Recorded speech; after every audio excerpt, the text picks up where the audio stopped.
ധാരാളം പോഷകഗുണങ്ങൾ അടങ്ങിയ ഭക്ഷണമാണ് ഈന്തപ്പഴം.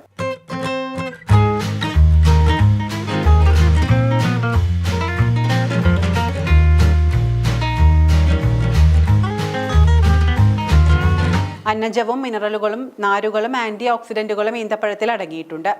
ഈന്തപ്പഴത്തിൽ ധാരാളം നാരുകൾക്ക് പുറമെ ബി വൈറ്റമിനുകളായ റൈബോഫ്ലേറ്റിനും നിയാസിനും തയാമിനും പിന്നെ വൈറ്റമിൻ സിയും അടങ്ങിയിട്ടുണ്ട്. നാരുകൾ ധാരാളമുള്ള ഈന്തപ്പഴം മലബന്ധം അകറ്റാൻ ഏറെ മികച്ചതാണ്. ഇവ രാത്രിയിൽ വെള്ളത്തിൽ കുതിർത്ത് വെച്ച ശേഷം കഴിച്ചാൽ ഗുണം ഇരട്ടി ലഭിക്കും.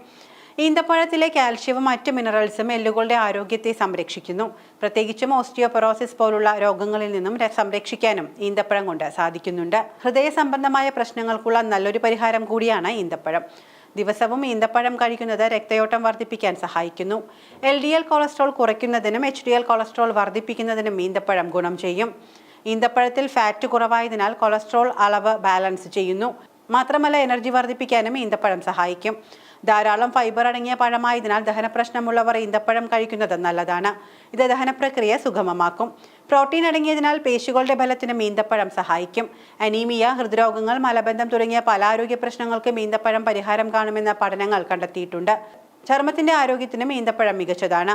വൈറ്റമിൻ സി, ഡി എന്നിവ അടങ്ങിയതിനാൽ ഇത് ചർമ്മത്തിന്റെ ഇലാസ്തികത നിലനിർത്തും. ലോലമായ ചർമ്മം സാധ്യമാക്കും. ചുളിവുകൾ കുറയ്ക്കാനും മെലാനിൻ അടയുന്നത് തടയാനും ഇത് സഹായിക്കുന്നു. ധാരാളം കാർബോഹൈഡ്രേറ്റ് ഉള്ളതിനാൽ പ്രമേഹ രോഗികൾ ഈന്തപ്പഴം അമിതമായി കഴിക്കരുതെന്ന് ആരോഗ്യ വിദഗ്ധർ ചൂണ്ടിക്കാട്ടുന്നു. ചില ഈന്തപ്പഴങ്ങളിൽ ഗ്ലൈസമിക് ഇൻഡെക്സ് കുറവാണ്.